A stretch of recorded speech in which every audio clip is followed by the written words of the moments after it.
सबसे पहले तो हम तारुफ कर लें आपस में। मुझको महमूद मदनी कहते हैं, मैं प्रेसिडेंट हूँ जमीयतुल हिंद का। हमारे साथ मौलाना हकीमुद्दीन कासमी साहब हैं, जनरल सेक्रेटरी हैं जमीयतुल हिंद के। और मौलाना नियाज़ अहमद फ़ारूक़ी साहब हैं। ये बहुत सारे डिपार्टमेंट्स को देखते हैं, वर्किंग कमेटी के सीनियर मेंबर हैं, लॉयर भी हैं ये और आलिम दीन भी हैं। तो मैं सबसे पहले आप लोगों का इस्तकबाल करना चाहता हूँ। हमारे लिए ये सुनहरा मौका है कि आप लोगों के साथ बात कर रहे हैं औक़ाफ़ के अमेंडेड बिल के बारे में, एक्ट के बारे में। तो 3 बातें मैं इस मौके पे कहना चाहता हूँ। पहली बात तो ये है कि बीजेपी और मुल्क में मौजूद उनके हमनवाओं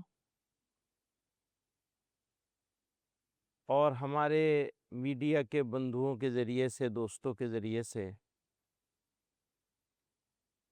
ये तअस्सुर दिया गया, ये इम्प्रेशन दिया गया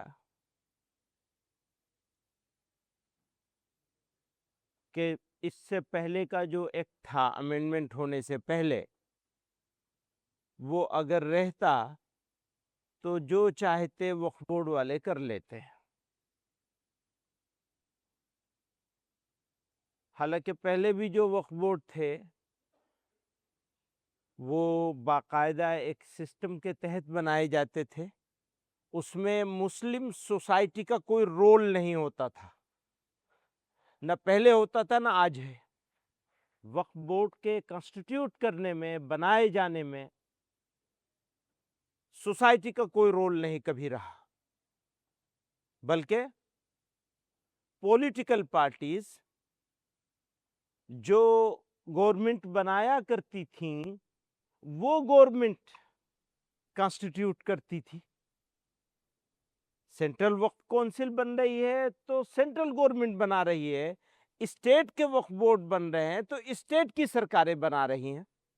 मुसलमानों का कोई रोल नहीं होता था उसमें। हाँ, ये ज़रूर होता था कि, और अभी भी होगा, कि सरकारें अपनी मर्जी के मुसलमानों को एज वेल एज अदर्स को बना लेंगे। जैसे पहले होता था कि वो अपनी मर्जी के लोगों को बनाया करते थे। अब बदकिस्मत थे, सारे मुल्क में मीडिया के जरिए से ये फैला दिया गया कि ये तो ऐसा लगता है जैसे कहीं बाहर से, चाइना से आके लोग बैठे थे यहाँ और आकर के इन्होंने वक्फ बोर्ड बना रखे थे और कब्जे कर लिए जमीनों। वही पार्टी जो आज ये कह रही है कि कब्जे करते थे, वही पार्टी 2009 में ये कहा करती थी कि इनकी जमीनों पर कब्जे हुए हैं और हम उनके छुड़वाने में रोल प्ले करेंगे। 2009 से आज तक में इतनी चेंजिंग आ गई कि 2009 तक जो कम्युनिटी मजलूम थी वक्फ के मामले को लेकर, वही कम्युनिटी जालिम हो गई कि इन्होंने ये गिरफ्त कर लिया, ये गिरफ्त कर लिया, ये गिरफ्त कर लिया और ये गिरफ्त कर लिया। तो मामला वक्फ का नहीं है, मामला पॉलिटिक्स का है। मुसलमानों के नाम पर, मुसलमानों के खिलाफ, मुसलमानों के लिए कभी हमदर्द बन के और कभी गाली दे के। हमदर्दी के पीछे भी गाली ही छुपी हुई है। इस एक्ट को दुर्भाग्य के साथ, दुर्भावना के साथ, दुर्भावना पूर्ण एक्ट है ये अमेंडमेंट है। ये सोसाइटी के लिए, कम्युनिटी के लिए या मुल्क के लिए, मान लो सोसाइटी के लिए, मुसलमानों के लिए खराब होता, मुल्क के लिए अच्छा होता, तो भी हमारे सर आंखों पे हो सकता था। हाँ ठीक है, थोड़ा तकलीफ होगी, बर्दाश्त कर लेंगे, कोई बात नहीं, देश का भला हो जाए। ना देश के लिए, ना कॉमन सोसाइटी के लिए, इंडियंस के लिए, और ना ही मुसलमानों के लिए। किसी के लिए ये कानून सही नहीं है और इस तरह की अमेंडमेंट सही नहीं है। स्ट्रेंथन करने की बात करते हैं तो एक छोटी सी चीज थी कि कब्जा करने वाले के खिलाफ, जैसे कहते हैं ये कब्जा कर रखा, हम लोगों ने भी कब्जा कर रखा, कब्जा करने वाले के खिलाफ क्रिमिनल केस बनेगा। आपने इस अमेंडमेंट में उस क्रिमिनल होने को, क्रिमिनलिटी को खत्म कर दिया। तो कैसे फायदा पहुंचाया आपने? आप तो कब्जा करने वाले पहुंचा रहे हैं, बिल्डर फायदा पहुंचा, कि जो प्राइम लोकेशन की लैंड्स हैं वो बिल्डर्स को मिल जाए। हमने, हमारे पुरखों ने, बड़ों ने ये फैसला किया, हम इस मुल्क के बाशिंदे हैं, इस मुल्क में ही रहेंगे, और उसके खिलाफ उसको लेकर लड़ाई लड़ी एक लंबी, अपनी कम्युनिटी के उन लोगों से जो थोड़े से थे संख्या में और जिनके सपोर्ट में ये लोग खड़े थे उस वक्त भी। हमने उनसे लड़ाई लड़ी और हमसे इस देश के फाउंडर्स ने, इस कंट्री के फाउंडर्स ने, आजाद भारत के, कुछ कमिटमेंट्स किए कि मेजोरिटेरियन अप्रोच के साथ उन कमिटमेंट्स को और इस मुल्क की बुनियाद रखने वाले लोगों को रोंदा जाने की कोशिश हो रही है। तो इस तकलीफ का इजहार, मालूम है मुझे कि मेरे ये शब्द, मेरे ये एहसास, मेरी कम्युनिटी की ये फीलिंग बहरे कानों से सुनी जाएगी, मुझे मालूम है, वो दिल तक नहीं जाएगी, क्योंकि वो एक खास सोच बना ली गई है और उस सोच के तहत एक्शंस लिए जा रहे हैं। वो आदमियों से कोई मतलब नहीं है, इंसानों से कोई मतलब नहीं है।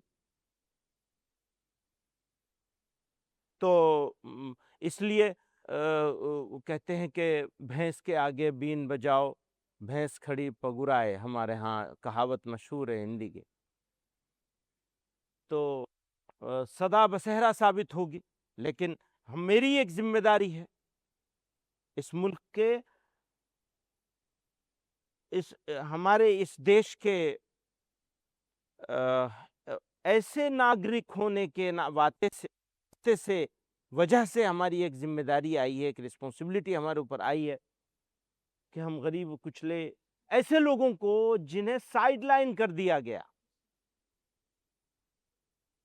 जिन्हें रोंदने की तैयारी कर ली गई और रोंदा जा रहा है, उनकी तरफ से दिल की तकलीफ का इजहार कर सकूं। तो बस सवालों के जवाब नहीं है मेरे पास, क्योंकि जो सवाल हैं उन सवालों को सुनता हूं मैं तो मुझे समझ आता, सोचता हूं ये इन लोगों के पास से शर्म नाम की चीज खत्म हो गई, एकदम शेमलेस हो गए सवाल करने वालों के बारे में सोचता हूं जिस तरह से हैं। तो भारत, मुझे फिर एक मर्तबा शुक्रिया अदा करूंगा आप लोगों का इस बात के लिए। लड़ाई जारी रहेगी, खत्म नहीं होगी, और जो कुर्बानी देनी पड़े, पहले भी दी गई है, आजादी से पहले भी कुर्बानियां दी हैं। अगर लड़ना पड़ेगा लड़ेंगे, सब्र भी करेंगे और कर रहे हैं निहायत सब्र के साथ। पूरी कम्युनिटी न्याय के इंतजार में। और ये भी कह दूं मैं आपको कि इस देश की के लोग खूबसूरत मुल्क है, लोग ऐसे नहीं हैं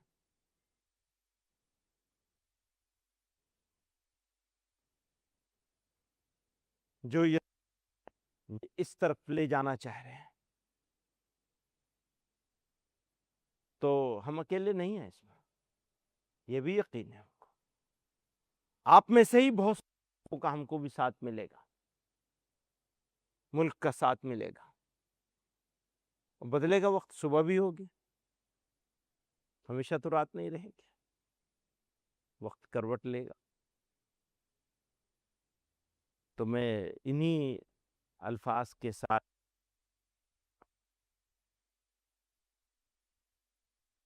जो लीगल मामला है उस हवाले से कुछ पॉइंट्स का तज़किरा करेंगे और मौलाना हकीमुद्दीन साहब भी कुछ बात कहेंगे। बहुत बहुत शुक्रिया। नहीं, अभी नहीं, बात पूरी हो जाए। अभी बात करने में आप भाई से आपके लगे मैं इसलिए चलिए, वो रेजोल्यूशन में क्या क्या चीजें करता रहे, वो आज जो मीटिंग हुई उसमें नहीं। रिजोल्यूशन का एक बुनियादी मुद्दा यह है कि हमने लोगों से ये अपील करी है कि पीसफुल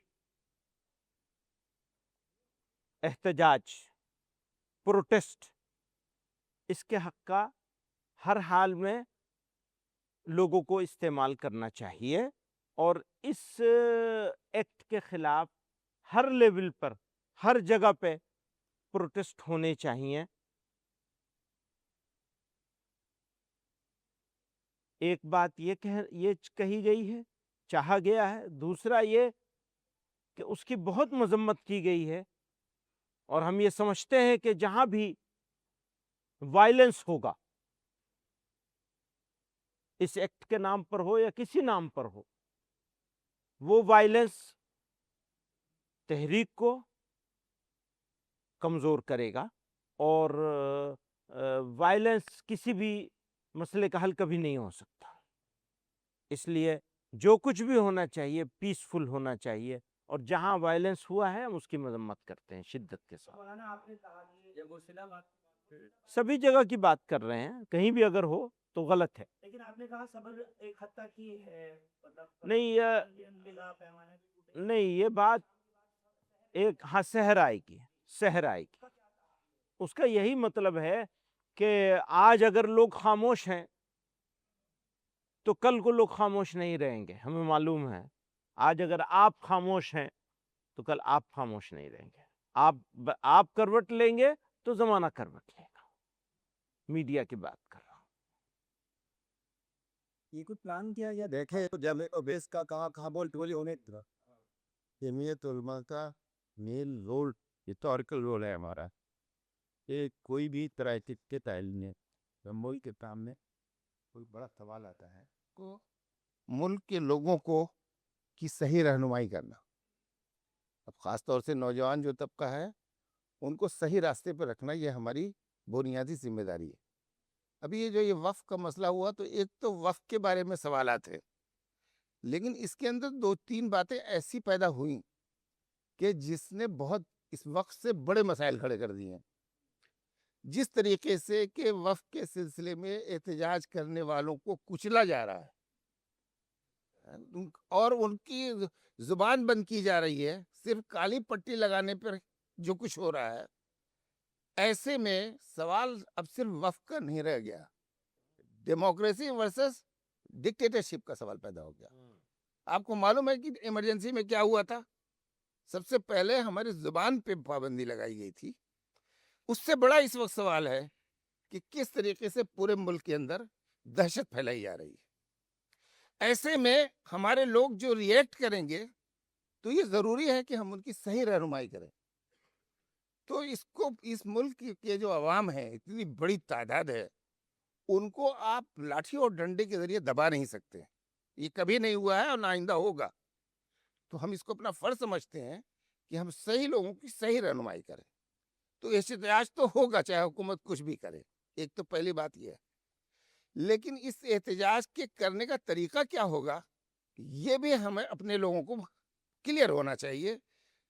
कैसे भी हालात हों, कितनी भी गोली चले, कुछ भी हो, तशद्दुद का रास्ता हमारे लिए नहीं है। ये गांधी जी की तहरीक में इस्लाम इजाजत नहीं देता। इस्लाम इजाजत नहीं देता क्यों है। नहीं इजाजत है? तो दोनों ही बातें हैं कि हम एहतजाज से हमको रोका नहीं जा सकता, और दूसरे ये कि हम एहतजाज में न तशद्दुद करेंगे न तशद्दुद होने देंगे। तो आज की जो ये मीटिंग हुई है, वो उसका बुनियादी जो है फोकस है वो इस बात पर है। दूसरी ये कि जो वक्फ के बोर्ड के सिलसिले में और वक्फ के कानून के सिलसिले में ये सरकार जो है अंधाधुंध आंखों में धूल झोंक रही है और लोगों को गुमराह किया जा रहा है। बाकायदा आप देख रहे हैं होम मिनिस्टर साहब से लेकर के और मिनिस्टर ऑफ माइनॉरिटी अफेयर से लेकर के और आरएसएस और दूसरी तंजीमों को लेकर के और जो थोड़ा सा आप लीगल बताइए, थोड़ा से पॉइंट्स। तो वो उस गुमराही गुमराही को एक चीज हम ये भी बताना चाहते हैं कि इसमें बहुत सारी तंजीमें जो हैं वो अदालत में गई हैं और हम भी अदालत के अंदर पार्टी हैं और हमारा फोकस इस बात पे है कि जो कॉन्स्टिट्यूशन के सवाल हैं ये हिंदू मुस्लिम का सवाल नहीं है, बल्कि ये हमारे दस्तूर के बुनियादी जो उसकी रूह है, उसकी जो वैल्यूज हैं, उसके उनका सवाल है। तो ये आप देखेंगे कि कौन कौन से दस्तूरी पॉइंट हैं जो हमने अपने अदालत के सामने पेश किए हैं, उसका कुछ खुलासा हमने इसके अंदर दिया है। तो आप लोगों को उस सब की हिंदी, अंग्रेजी, उर्दू सब में उसकी कॉपी दी जाएगी।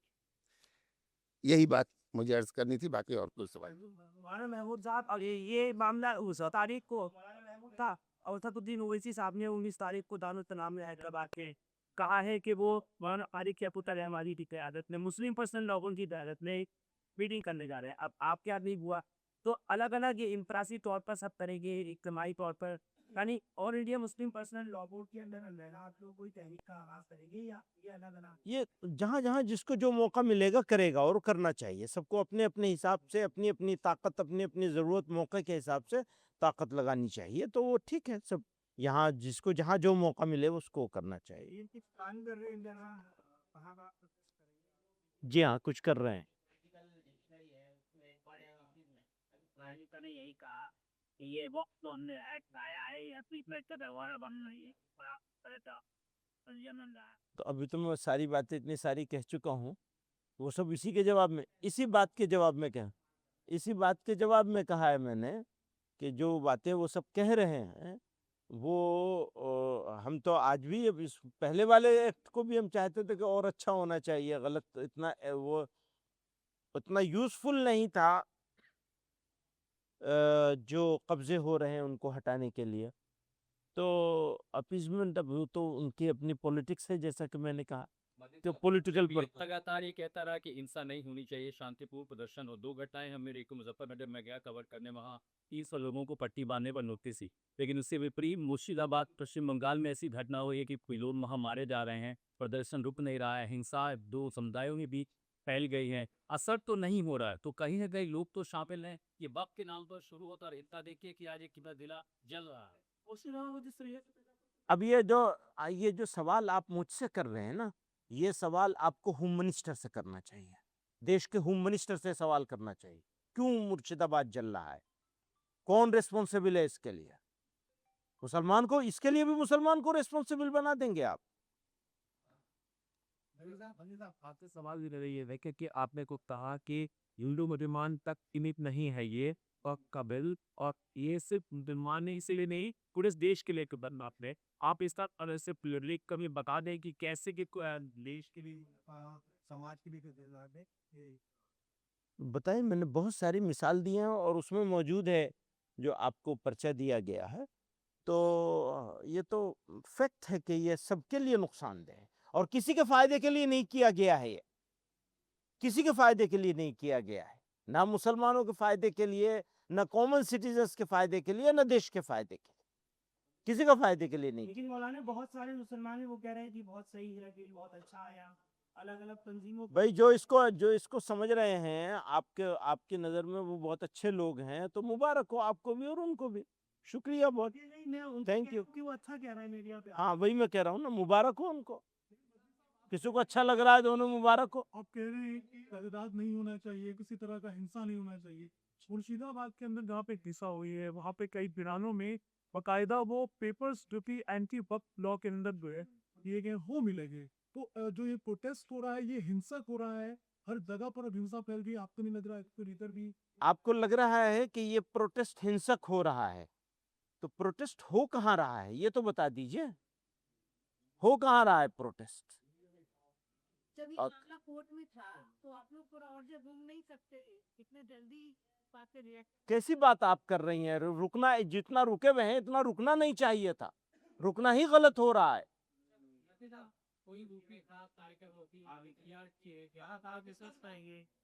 ठीक है, वो वक्त आएगा, जब वक्त आएगा तब बताएंगे। ये सवाल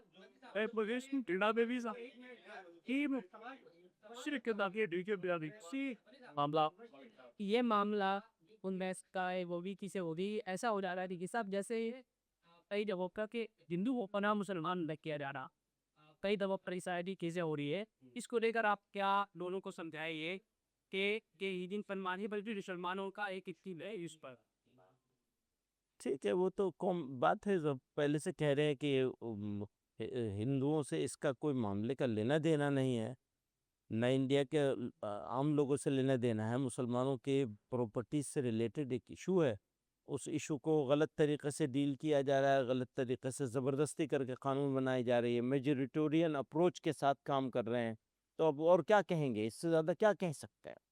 पाकिस्तान ब्रिटिश कांग्रेस पे की हमारे साथ अमित शाह पे न्यूज़टी की राजी था तुमरान में सफाई दी और कहा कि हमने व्यवस्था के लिए किया है कि बहुत सारे मामलों में मुझे मैं पूछना चाहता हूँ, व्यवस्था ये होती है कि जिसने कब्जा कर रखा है उसको सजा हो या सजा कम, उसकी सजा से उसको बेनियास कर दिया जाए, ये व्यवस्था हो रही है। और कितने सारे सवाल हैं, मैं वो सारे सवालों के उसमें डिटेल में नहीं जाना चाहता हूँ। तो ये तो वो गुमराह कर रहे हैं, लोगों को झूठ बोल रहे हैं, आंखों में धूल झोंक रहे हैं। खुद बताइए कि अगर वक्फ की जमीन पे किसी ने कब्जा कर रखा है और उसके लिए एक्ट में प्रोविजन था, आपने उसको खत्म कर दिया। अगर मैंने भी कब्जा कर रखा है, जैसा कि आप लोग कह रहे हैं, आपके कुछ साथी बंधु लोग कह रहे हैं कि इनको इसलिए तकलीफ हो रही है, तो मैं पूछता हूं, मुझे सजा का पात्र होना चाहिए या सजा से बेनियाज कर देना चाहिए? सजा मिलनी चाहिए ना मुझे, तो सजा का प्रोविजन तो आपने खत्म कर दिया। आप कह रहे हैं बहुत अच्छा हो रहा है और आपको सबको यकीन आ रहा है, तो फिर इसका तो कोई इलाज नहीं है ना। आंखों में पट्टी बांध लीजिए। मुसलमान रो रहे हैं इसलिए बहुत ही अच्छी चीज कर दी है इन्होंने। एंटी वक्फ प्रोटेस्ट में परसों लखनऊ में जब हमास और हिजबुल्लाह के पोस्टर्स दिखते हैं, तो क्या दिमाग हुआ को फॉर्नेसेस ले रहा है, वक्त को सपोर्ट करता है, नसरुल्लाह के पोस्टर्स आते हैं, इस्माइल खानिया के पोस्टर्स आते देखिए देखिए, एक बात आपको बताऊं मैं, आप ये डीरेल करना चाह रहे हैं इस पीसी को। नहीं, हम इस नहीं नहीं हम कुछ नहीं, बिल्कुल हम प्रोटेस्ट के हक में हैं। आप प्रोटेस्ट के, आपके थ्रू माध्यम से देश के नेताओं तक, शुभ चिंतकों तक, सिंसियर लोगों तक, बुद्धिजीवियों तक ये मैसेज पहुंचाना चाहते हैं कि हमारा दम घुट रहा है। आप हमारा दम मत हमें काम करने दीजिए। जो लोग परमिशन मांग रहे हैं उनको परमिशन दीजिए, काम को ठीक तरीके से प्रोटेस्ट हो जाए। आप वो बातें कर रहे हैं, दूसरी बहुत सारी बातें हैं जो कहकर मैं शेमफुल एटीट्यूड नहीं अपनाना चाहता हूं।